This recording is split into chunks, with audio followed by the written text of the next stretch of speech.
Hello बच्चों, मैं संजय सिंह चौहान एक बार फिर से हाजिर हूँ आपके सामने क्लास 10th का लाइट के बारे में थोड़ा सा जानने के लिए। पिछले वाले लेक्चर में हमने थोड़ा सा ओवरव्यू लिया था चैप्टर का, है ना। एंड ओवरव्यू में हमने थोड़ा सा कुछ एक करके देखा था, कुछ एक लेजर लाइट से लगा के देखा था कि भैया लाइट के बारे में, लाइट करती क्या है, लाइट बेंड होती है, कैसे होती है, पास होती है, क्या करती क्या नहीं करती है। अब आज से हम बेटा उस चीज के बारे में थोड़ा सा डिटेल में पढ़ेंगे और डिटेल में जानेंगे, जिससे आप लोग अपने बकायदा उसके बारे में नोट्स बना सकें। फिर धीमे धीमे इसके ऊपर न्यूमेरिकल्स भी करेंगे, बड़े मजे से पढ़ेंगे। तो इस वीडियो के अंत तक बने रहिए हमारे साथ और आगे के वीडियोस भी हमारे साथ जरूर देखिएगा। हम लोग बहुत मजे से पढ़ने वाले हैं आगे। ओके, तो सबसे पहले लाइट के बारे में हम चूंकि पहले भी बता चुके हैं कि लाइट होती क्या है। Light is a form of energy. Is a form of energy. अच्छा जी, ये एनर्जी क्या करती है? अब ये वाली जो एनर्जी है ये करती क्या है? This energy enables us, which लिख लो, which enables us to see the objects around us. Objects around us. तो आप जब भी सुबह सुबह अपनी आंखें खोलते हो, ठीक है, जब भी आप इस दुनिया में पहली बार आए थे, अपनी आंखें खोली थी, चारों तरफ देखा था, कुछ तो है भैया, ठीक है, कुछ अच्छी अच्छी चीजें जो आपको दिखाई देती हैं, कलरफुल चीजें जो दिखाई देती हैं, ये कब से सब किसके कारण है? ये हमारे जो लाइट है ना, जो एनर्जी है, इसके कारण से हम इन ऑब्जेक्ट्स को देख पा रहे हैं। ठीक, तो light is a form of energy which enables us to see the objects around अस।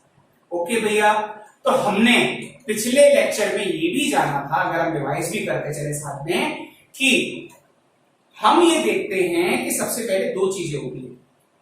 एक होता है जो सोर्स ऑफ एनर्जी हो, सोर्स ऑफ लाइट हो, और एक होता है जो सोर्स ऑफ लाइट ना हो। सोर्स ऑफ लाइट क्या होते हैं भैया? सोर्स ऑफ लाइट क्या होगा भैया? जो एमिट करते हो लाइट को। सोर्स ऑफ लाइट क्या होगा? जो एमिट कर रहे हैं लाइट को, which emits light energy. Light energy. अच्छा भैया, ये किस तरह के सोर्सेस हो सकते हैं? इनका एग्जांपल अगर हम लें तो ये क्या हो सकते हैं? आप देखते हैं आपका जो बल्ब है, that is a source of light. ठीक, आपका जो ट्यूबलाइट है, that is also a source of light. आपका जो सन है, that is also a source of light. ठीक, तो इस तरह से जो भी ऑब्जेक्ट जिसके अंदर से लाइट निकल रही हो, those are the sources of light. Sources of, इसका एग्जांपल में क्या ले लोगे? Ultimate source of light is sun होता है।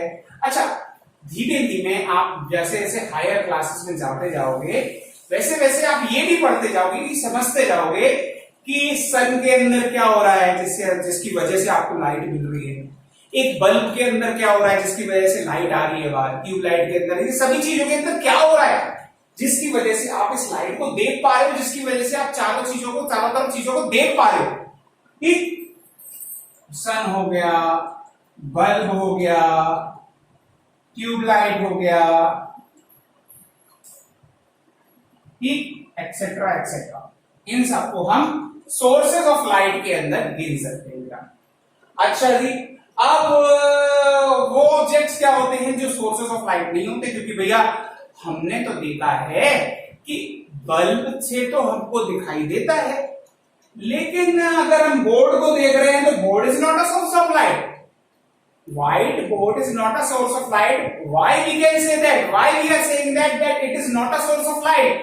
Because जो हमारे नॉन सोर्स ऑफ लाइट है, कहते हो सर आपने जो बोला बल्ब है, ट्यूबलाइट है, रात के टाइम अंधेरे में बैठे हैं, अगर हम बल्ब और ट्यूबलाइट बंद कर दें तो क्या हमें बोर्ड दिखाई देगा?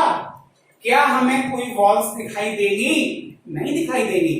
तो दोज थिंग्स हम जिनको देख तो पा रहे हैं, क्यों देख पा रहे हैं वो भी आगे पढ़ेंगे। बट उन्हें देख तो पा रहे हैं, लेकिन हम ये जानते हैं कि जैसे ही नॉन सोर्स ऑफ लाइट को हम बंद करते हैं, हम उनको देखना बंद कर देते हैं, हम उनको दिखाई देना बंद हो जाते हैं। तो those things are not a source of light. Okay, those things are not a source of light, still we are able to see it. Why we are able to see it? If this is not a source of light, why we are able to see it? There should be a question in your mind that if this is not a source of light, then why we are seeing it as a whole? ये पूरा board हमें क्यों दिखाई दे रहा है? That means light from some another source is falling on that particular object and getting reflected. मतलब हमने पिछले लेक्चर में भी ये जाना था, चूंकि हम रिवाइज करते चल रहे हैं साथ में।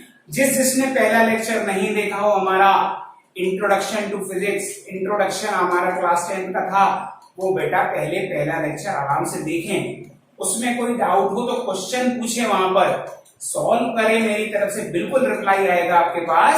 उसके बाद इस वीडियो पर आए, ठीक है बेटा। तो हम इसको देख पा रहे हैं, क्यों देख पा रहे हैं? दैट मीन्स किसी और सोर्स ऑफ लाइट से लाइट इस पर पड़ रही है और लाइट एक अपनी प्रॉपर्टी शो कर रही है। उस प्रॉपर्टी को क्या कहते हैं? उस प्रॉपर्टी को कहते हैं बेंडिंग ऑफ लाइट, या बेंडिंग ऑफ लाइट। ठीक, तो प्रॉपर्टीज ऑफ लाइट में हम क्या गिन सकते हैं भैया? प्रॉपर्टीज में क्या गिन सकते हैं?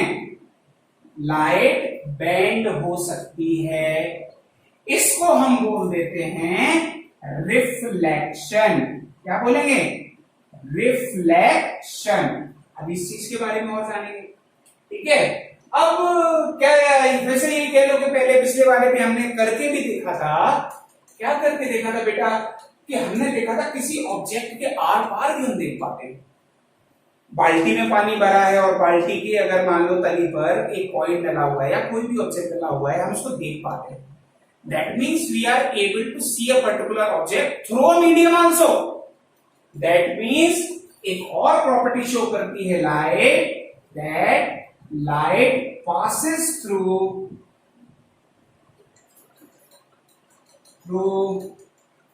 a particular medium. Light pass होती है पर्टिकुलर मीडियम के थ्रू। इसके बारे में भी हम डिटेल में जानेंगे कि ये होता क्या है। नाम दे लो तो इसको कहते हैं रिफ्रैक्शन। ओके बेटा, तो मतलब लाइट बेंड होती है। कैसे बेंड होती है अभी हम रिफ्लेक्शन को डिटेल में पढ़ेंगे। Light passes through a particular medium, एक लाइट मीडियम के थ्रू पास भी हो जाती है। कैसे होती है उसके बारे में भी रिफ्लेक्शन को हम डिटेल में जानेंगे। तो बेटा इतना नोट कर लो, फिर हम लोग रिफ्लेक्शन पर पढ़ते हैं आगे। चलिए बेटा, अब रिफ्लेक्शन को पढ़ने से पहले एक चीज के बारे में जान लेते हैं जो बहुत एसेंशियल है इस पूरे चैप्टर के अंदर, जिनको हम बोलेंगे टाइप्स ऑफ मीडियम्स। ये मीडियम क्या होते हैं? ये मीडियम होते हैं जिनके अंदर लाइट ट्रेवल करती है। अब किस तरह के हो सकते हैं भैया? देखो, लाइट क्या चली? सन से चली, ठीक, हमारी अर्थ पर पहुंची। बीच में कहां वो ट्रेवल किया? उसने स्पेस में ट्रेवल किया। स्पेस में कुछ था क्या? तो हम कह सकते हैं कि लाइट ने वैक्यूम में ट्रेवल किया। तो दैट वाज वैक्यूम, एक मीडियम था जिसके अंदर से ट्रेवल करके आई लाइट। एयर के अंदर ट्रेवल किया लाइट ने। हमने देखा कि हमारा यहां से हम एक टॉर्च मारते हैं और लाइट हमको दूर तक दिखाई देती है। तो light in that particular case light is travelling in the air medium. Okay, तो एयर इज आल्सो मीडियम। अच्छा, लाइट पानी के अंदर भी ट्रेवल करती है, ठीक है। हम देखते हैं कि लाइट एक पानी फिर एक अलग मीडियम हो गया। अच्छा जी, फिर लाइट किसी और कई चीजों के अंदर हम अलग अलग मीडियम्स बनाते हैं। अलग अलग मीडियम्स बनाते हैं, उनके अंदर से हम देखते हैं कि लाइट कैसे ट्रेवल करती है वो हम धीमे धीमे समझेंगे। तो अब ये मीडियम करते क्या है, आप जरा सोचो। हम यहाँ पर इस जगह पर आसानी से चल पा रहे हैं, आराम से चल रहे हैं, कोई दिक्कत नहीं। आप भी चल लेते हो, दौड़ लेते हो, कोई दिक्कत नहीं। चलिए, अगर यहां पर हम पानी भर दें तो क्या हम उतनी आसानी से चल पाएंगे? नहीं, उतनी आसानी से नहीं चल पाएंगे। दैट मीन्स एक मीडियम चेंज हो गया, मीडियम चेंज हो गया, कुछ ऐसा हो गया, कुछ डेंसर जैसा कुछ हो गया, कुछ ऐसा गाढ़ापन आ गया जिसने हमारे पैरों को रोकने की कोशिश की जैसे ही हम आगे बढ़ रहे थे। ओके, तो एक हल्का मीडियम होता होगा, एक भारी भी मीडियम होता होगा। मतलब लाइट अगर एक मीडियम से दूसरे मीडियम में ट्रेवल कर रही है तो हम ये देख के चलते हैं ऑप्टिक्स के केस में, जो कि हमारा चैप्टर है और रे ऑप्टिक्स जो है, तो इसके अंदर ये देख के चलते हैं कि light should travel from one medium to another medium. अगर एयर से किसी और में गई है, अच्छा एयर से पानी में गई है, पानी से ग्लास में गई है, तो all are the different different mediums and one of them should be rare medium. You can consider as rare medium. अच्छा जी, एंड दूसरा है आपका डेंसर मीडियम। तो ये डेंसर और रेयर समझ में आ गए होंगे, इनके नाम से ही समझ में आता है। ठीक, हालांकि लाइट खुद डिसाइड करती है, हम फिजिकल डेंसिटी से इतना ज्यादा ताल्लुक नहीं रखते, लेकिन लगभग सभी केस में फिजिकल डेंसिटी आ जाती है। But light is a particular thing, light is a particular एक एनर्जी जो है वो डिसाइड करती है कि कौन सा ऑप्टिकली डेंसर है, कौन सा ऑप्टिकली रेयर है। कैसे, हम उसको आगे पढ़ेंगे जब हम रिफ्रैक्शन की बात करेंगे। ठीक, तो these are the types of mediums हो गए भैया। अब आगे बढ़ जाते हैं।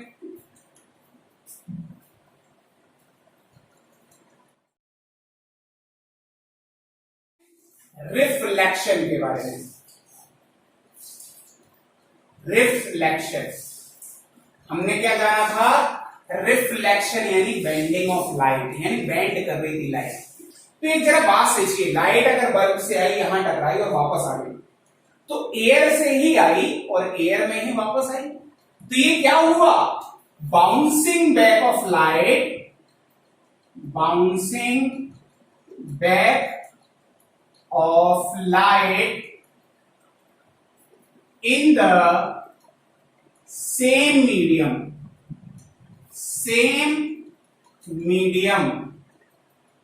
is called reflection।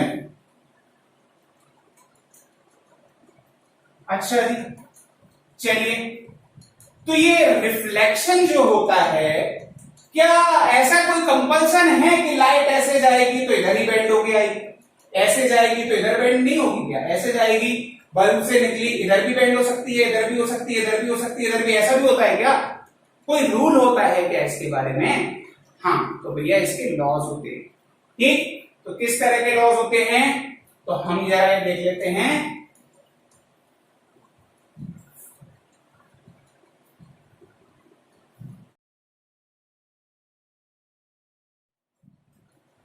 Laws of reflection. चलिए, लॉज ऑफ रिफ्लेक्शन समझने से पहले आप ध्यान दीजिए, पिछले लेक्चर को हमारे हमने जो भी एक लेजर लाइट से डाला था और देखा था कुछ एंगल वगैरह बन रहे थे, तो उस डायग्राम को जरा फिर से बनाने की कोशिश करते हैं। ये है बेटा आपका प्लेन मिरर ले गए हैं, this is your plane mirror. Mirror क्या होता है? एक तरफ कांच होता है और दूसरी तरफ कोई एक मेटल की कोटिंग होती है। अच्छा, मेरा एक क्वेश्चन है आप लोगों से, और ये इसका आंसर हमें जरा कमेंट सेक्शन में जरूर देना, हम देखेंगे आप लोग एक्टिव हो कि नहीं हो। हमें जरा आंसर देना कि ये जो कांच है इन अ मिरर, ये जो कांच है, that is responsible for the bending of light. ये पीछे जो मेटल लगी हुई है वो रिस्पॉन्सिबल है, यानी ये मेटल बेंड करा रही है, ये कांच बेंड करा रहा है। तो जरा इसके बारे में हमको बताइएगा। अच्छा जी, हम इस पॉइंट पर सपोज कहीं से सोर्स ऑफ लाइट से लाइट गिर रही है, तो इस पॉइंट पर अगर हम एक परपेंडिकुलर खींच लेते हैं बेटा, तो ये होती है नॉर्मल लाइन। ठीक, नॉर्मल लाइन होती है। ओके बेटा, ये जो पॉइंट है, जिस पॉइंट पर सोर्स ऑफ लाइट से एक लाइट पड़ रही है, वो उसके परपेंडिकुलर वाले लाइन को हम कहेंगे नॉर्मल लाइन। नॉर्मल लाइन का मतलब समझ लीजिए, अगर मान लीजिए ये मिरर है जहां मैं खड़ा हूं, ऐसे देख रहा हूं, इतना पतला मिरर है मान लीजिए, अगर मैं बिल्कुल सामने खड़ा हूं, अगर मैं इस मिरर के बिल्कुल सामने खड़ा हूं, तो ये जो मुझे अगर अपनी शक्ल दिखाई दे रही है, तो मैं कहां हूं, मुझे अगर मान लीजिए सामने मिरर है, ठीक, तो ये जो अगर मुझे अपनी शक्ल दिखाई दे रही है, तो ये कौन सी लाइन है, दैट इज नॉर्मल लाइन। ठीक, अब अगर ये नॉर्मल लाइन है, मैं इससे अगर थोड़ा सा इधर हुआ तो क्या मुझे अपनी शक्ल दिखाई देगी? Answer is no. हमको थोड़ा सा यहां से कुछ और दिखाई देगा, हम अगर थोड़ा सा और जाएं तो थोड़ा सा कुछ और दिखाई देगा। मतलब हम जितने एंगल शिफ्ट करते जा रहे हैं, उतना एंगल ये भी शिफ्ट होगा। ये हमने करके देखा था पिछले वाले वीडियो में। ओके, तो अगर यहां पर कोई एक सोर्स ऑफ लाइट है, इससे एक रे गई, which is your incident ray. ध्यान रखना, इंसिडेंट रे हम एंगल कहां से कैलकुलेट करेंगे? वो जो एंगल कैलकुलेट कर रहे थे हमेशा नॉर्मल से कैलकुलेट करेंगे, ठीक है। तो दैट एंगल ऑफ इंसिडेंस, जितने एंगल हम इधर शिफ्ट हुए उतना ही एंगल हमको इधर दिखाई देगा, ये आपकी रिफ्लेक्टेड रे होगी। Okay, this will be your reflected ray. तो ये हो जाएगा आपका एंगल ऑफ रिफ्लेक्शन। तो लॉस ऑफ रिफ्लेक्शन में हम ये बोलते हैं एंगल ऑफ इंसिडेंस। लिख लीजिए, एंगल आई क्या है आपका? Angle of incidence. Angle r क्या है आपका? Angle of reflection. चलिए, तो angle of incidence is equals to angle of reflection. ध्यान में रखना, अगर एंगल ऑफ इंसिडेंस 0 हो गया, यानी हम कहां पर है? नॉर्मल पर। तो अगर एंगल ऑफ इंसिडेंस 0 हो गया, तो एंगल ऑफ रिफ्लेक्शन भी 0 हो जाएगा। यानी अगर आप नॉर्मल से देखेंगे तो वो लाइट बेंड नहीं होगी। मतलब आर भी अगर 0 है तो बेंडिंग हो ही नहीं रही है ना। तो दैट मीन्स जो पॉइंट, जो भी अगर सोर्स ऑफ लाइट किसी नॉर्मल रे पर अगर होता है, नॉर्मल रे पर अगर इंसिडेंट रे जाती है, तो रिफ्लेक्टेड रे भी उसी नॉर्मल लाइन से होके जाती है। दैट मीन्स उसके अंदर कोई भी बेंडिंग नहीं होती। Okay, that is first law of reflection, that is angle of incidence equals to angle of reflection. चलिए, दूसरा हम ये पढ़ते हैं, पहले लिख लेते हैं फिर समझाते हैं। That incident ray, normal ray, reflected रे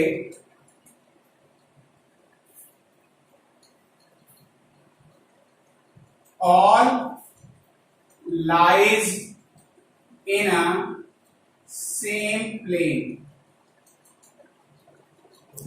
ओके बेटा, incident ray, normal ray, reflected ray all lies in a same plane. मतलब क्या है ये समझो जरा। सबसे पहले प्लेन क्या होता है? क्या ये हवाई जहाज है भैया?